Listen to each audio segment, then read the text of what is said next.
খুবই কম সময়ে দেশি পিগের মাংস মশলা বাটার ঝামেলা ছাড়াই রান্নার পদ্ধতি তুলে হচ্ছে বন্ধুরা। আলুটাকে প্রথমে ভেজে নিতে হবে লাল লাল করে।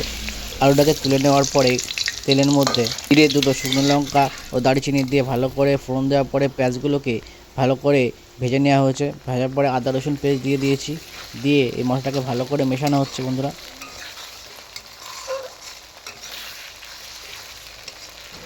পেঁয়াজ রসুনগুলোকে ভালো করে ভেজে নেওয়ার পরে যখন এর থেকে কাঁচা গন্ধটা ছাড়া বন্ধ করবে, তখন ধনে গুঁড়ো, গোলমরিচের গুঁড়ো,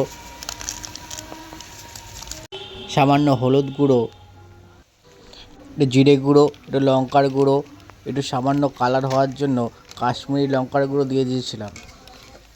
মশলাকে ভালো করে মেশানোর পরে ভালো করে ভেজে নেওয়ার পরে দুটো টমেটো এর মধ্যে দিয়ে দিয়েছি, দিয়ে ভালো করে মাখিয়ে নিয়েছি। তাড়াতাড়ি সিদ্ধ হওয়ার জন্য লবণ দিয়ে দিয়েছিলাম, কিছুটা লবণ দিয়ে আবারও ভালো করে মশলাটাকে মাখানো হচ্ছে বন্ধুরা।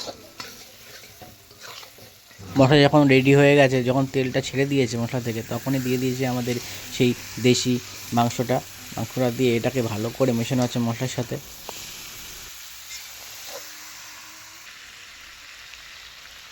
মেশানোর পরে 2 মিনিট জ্বালাতে হবে, ভালো করে জ্বালিয়ে হাই ফ্লেমে মশলা যাতে না লেগে যায় কড়াইতে, আর কষা মাংসটা যাতে ভালো সেদ্ধ হয় সেই জন্য হালকা জল দিয়ে আবারও মাংসটাকে ভালো করে জ্বালানো হবে।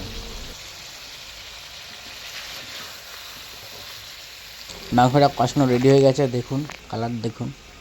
এটা বাড়িতে নিয়ে নিয়েছি, সাইডে একটা প্রোগ্রাম চলছিল, সেই জন্য বুঝতেই পারছেন প্রোগ্রামটা কিসের হয়। মাংসটার মধ্যে আলু দিয়ে আবার কষিয়ে নিয়েছি, হালকা একটু জল দিয়ে দিয়েছি যাতে ভালো সেদ্ধ হয়। একটু জ্বালিয়ে গরম মশলা দিয়ে নামিয়ে নিয়েছি। মাংসটা আমাদের টোটালি রেডি। দেশি মাংসটা দেখুন একবার কী সুন্দর কালার এসছে।